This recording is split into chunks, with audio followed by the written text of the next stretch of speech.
বলছিলাম সেটা হচ্ছে এই যে দিন শেষ হয়ে এসেছে, একটু পরেই সূর্য অস্ত যাবে। এমন সময়ে এক নেকড়ে নির্জন পথে যেতে যেতে দেখে পাশেই তার নিজের দেহের ছায়া পড়েছে।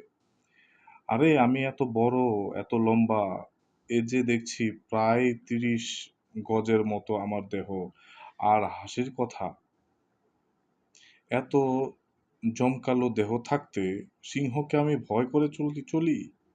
আর না, এবার থেকে আমি হব বনের রাজা, সব পশুদের রাজা। নেকড়ে যখন আত্মগর্বে মত্ত হয়ে এই রকম ভাবছে, তখন পাশের বন থেকে হঠাৎ এক সিংহ এসে লাফিয়ে পড়ে তাকে ফেলে দিয়ে খাবারের জন্য তার উপরে বসল। ভুল ধরা পড়ল এবার নেকড়ের। সে অনুশোচনা করে তখন নিজের মনেই বলল, হায় মিছে, আত্মাগম আত্মগম্ভীরতাই আমার এ মরণ ডেকে আনলো। ধন্যবাদ।